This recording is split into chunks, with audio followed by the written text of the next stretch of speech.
A Justice Department showdown. House Intelligence Committee Chairman Devin Nunes now says talks with the Justice Department about handing over classified documents related to Robert Mueller's Russia probe will continue, calling discussions with officials productive. This is the Washington Post reports that the subpoena issued last week requested documents about a specific individual described as a longtime intelligence source for the CIA and the FBI.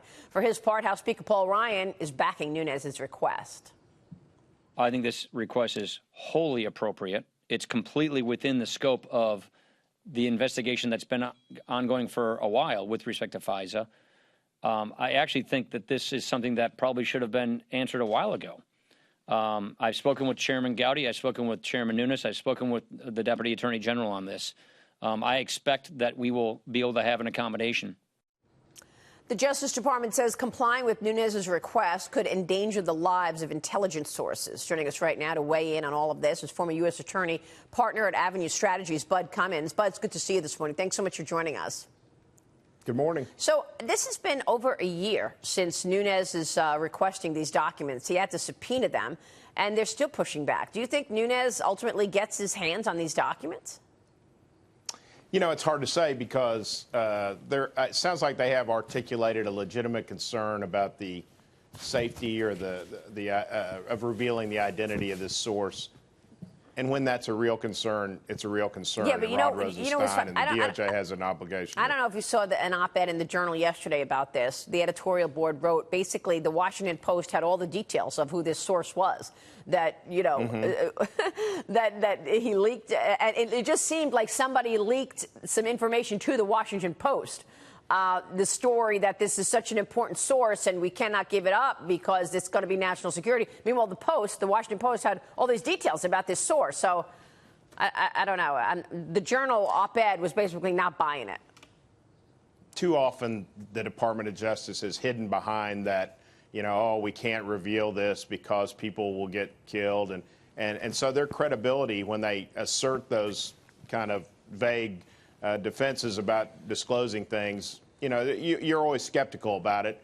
But if it's real, it's real. And it sounds like Chairman Gowdy and Chairman Nunes took a little bit of a step back after they met with him. So maybe they are convinced that there is some legitimacy to the concern. I think they'll work it out. And they have, you know, we have to all recognize that everything that gets to those committees is immediately in the media. So you have to assume that whatever they do hand over to them is going to be disclosed. So the IG report, and that's a nonpartisan issue. By the way. You would think it is, Bud. You would think that everybody would be on the same side here. That we want justice and we don't want bias and we want independent thinking at the FBI and the DOJ. But it is a head scratcher that it's been so long that the DOJ has sat on these documents. Now, this is a specific case about a specific individual, but this doesn't speak to what has gone on for the last year, where they have, in fact, been stonewalling. We've got a forthcoming IG report on tap. We're expecting it in the month of May. What do you think it says in terms of Jim Comey and the handling of the Hillary Clinton email investigation? I think it's going to say that it was handled irregularly. I think it's going to say that they can't reconcile their actions there with anything they've done since or before. And I think it's going to unavoidably demonstrate that they were kind of in the bag for Hillary before the thing ever got off the ground. Yeah, but I mean, already we know that Andrew McCabe saw a referral of criminal charges. Do you think we'll see a referral of criminal charges in this IG report, perhaps on Jim Comey? I mean, when will we see any accountability for all of this? Well, that's the question. And you and I have had this discussion before. In my view, you know, getting people charged criminally, ruining people's lives, making them mortgage their houses to hire lawyers should not be our goal. Our goal is to know what happened. We're entitled to the truth. And here we are a year, 2 years later, and we're still trying to even just find out the basic facts of how this started. We've got this investigation that seems to be going on, and nobody can even articulate a crime that they're probably investigating, a legitimate crime. And so I think they have to find a way to come to the people and say, this is why we still are moving on in this investigation. And they need to come forward and explain in a comprehensive way how it started and how the mistakes were made. You know, putting people in prison or making them hire lawyers is really shouldn't be the goal. The goal should be the truth. And I'm very frustrated that somebody doesn't have the ability to kind of have a come to Jesus moment like, you know, Wilford Brimley at the end of Absence of Malice and just get everybody in the room and say, what happened here? Yeah. How did we get here? And what's the justification for going forward? And the chairman of the Intel committee, Devin Nunes, is also investigating the State Department. Look, let's not act like this is all different stories. This is the same issue that has been going on now for a year, and the Congress is investigating two things. Number one, the investigation of the Hillary Clinton email situation and how that was handled by the FBI and the DOJ, and at the same time, the investigation of Donald Trump and how an investigation was launched looking at potential collusion between the president and Russia. And when we look at both of these, they were handled very differently. This is what Congress is looking at. This is why they want the documents. This is why they're trying to get to the bottom of this. And what Devin Nunes told us is they launched that investigation, Bud, with no intelligence. That's right. No reason to launch this narrative.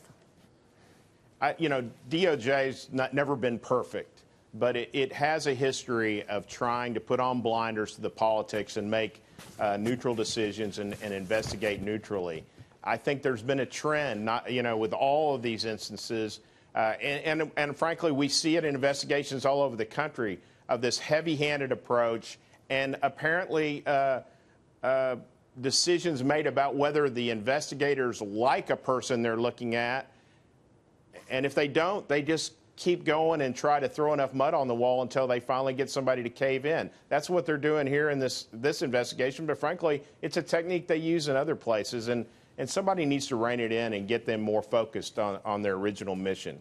And, you know, the politicians need to try to quit manipulating the Department of Justice in various ways. But it's not illegitimate for them to get in there and try and figure out what happened here, because it's not neutral law enforcement. Especially since it's supposed to be co-equal powers, Congress and the DOJ.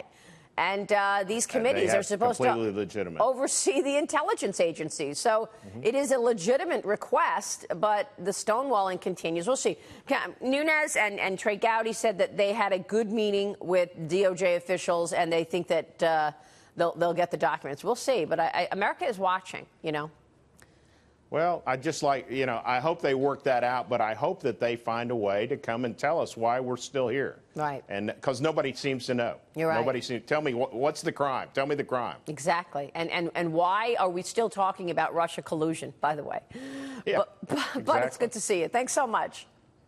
Thank you. Bud Cummins joining us there.